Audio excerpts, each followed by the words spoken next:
Kemarin ada peristiwa yang mencengangkan jamaah. Peristiwanya di ibu kota dan di Makassar, namun dampaknya melanda seluruh negeri ini.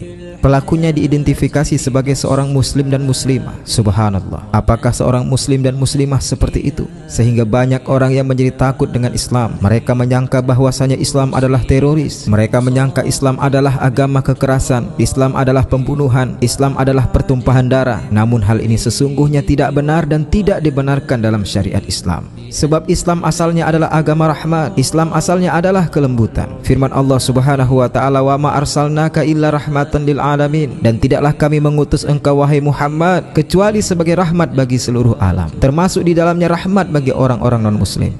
Bahkan firman Allah Subhanahu wa taala dalam surah Al-Maidah ayat 32, "Man qatala nafsan bighairi nafsin aw fasadin fil ardi." Barang siapa yang membunuh seorang manusia yang tidak bersalah, faka'annama qatalan nasa jami'an, maka dosanya seperti dia membunuh seluruh manusia yang ada di muka bumi ini. Wa man ahyaha faka'annama ahyan nasa jami'an. Dan barang siapa yang menolong seorang manusia, barang siapa yang menjaga kehidupan seorang manusia, baik yang dia tolong adalah muslim maupun yang dia tolong adalah non-muslim, maka seolah-olah dia telah menjaga dan menolong seluruh manusia yang ada di muka bumi ini. Masya Allah, ini ajaran Islam jamaah. Maka sabda Nabi SAW dalam hadis riwayat Abu Daud, "Ar-rahimuna yarhamuhumur rahman." Sesungguhnya orang-orang yang mengasihi akan dikasihi oleh Allah Subhanahu wa taala. "Irhamu man fil ardi yarhamukum man fis sama." Sabda Nabi SAW, kasihilah apa yang ada di atas muka bumi ini, maka engkau akan dikasihi oleh apa yang ada di langit, yaitu Allah Subhanahu wa taala. Barang siapa yang menjadi rahmat bagi makhluk Allah Subhanahu wa taala, maka Allah akan merahmatinya jemaah. Karenanya kalau kita perhatikan hadis-hadis yang sahih dari Nabi SAW, betapa dahsyat kasih sayang Islam. Jangankan kepada manusia, kepada hewan pun ada kasih sayang yang diajarkan oleh syariat Islam.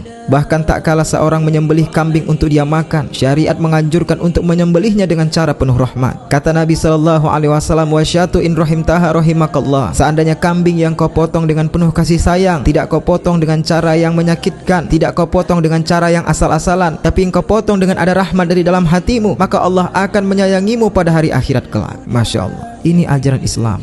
Lihatlah bagaimana Rasulullah SAW mengatakan, "Dakhulat imra'atun an-nar fi hirratun habassatha." Ada seorang wanita masuk neraka jahanam gara-gara ada seekor kucing yang dia kekang. Tidak dia lepas untuk mencari makan sendiri, dan dia juga tidak memberi makan pada kucing tersebut. Kucing tersebut menjadi tersiksa dan mati. Wanita yang mensiksa kucing ini diancam dengan neraka jahanam. Lantas konon pula seorang yang membabi buta dalam menumpahkan darah manusia. Ini bukan ajaran Islam jamaah. Lantas apa yang harus kita lakukan dalam membendung pemahaman ini? Pertama, kita harus memahami arti jihad. Jihad dari kata juhud yang artinya daya, artinya menggunakan daya demi kebaikan, demi kemaslahatan agama. Jika daya yang kita gunakan untuk kehancuran dan keburukan, untuk menjelekkan nama Islam, maka itu bukan jihad, itu jahat namanya. Dan perbuatan kejahatan dan membunuh orang tak bersalah adalah haram dalam Islam, apalagi melakukan bunuh diri. Kemudian selektif memilih dai yang akan menyampaikan kajian di masjid, dengan tujuan agar pemahaman kita terhadap ayat Al-Quran jangan sampai menjadi sempit. Contoh, memahami kata anfus dalam ayat tujahiduna fi sabilillahi bi amwalikum wa anfusikum. Tidak sedikit yang mengartikan anfus adalah dengan arti nyawa jamaah. Ini adalah pemahaman yang sempit dan minim pengetahuan.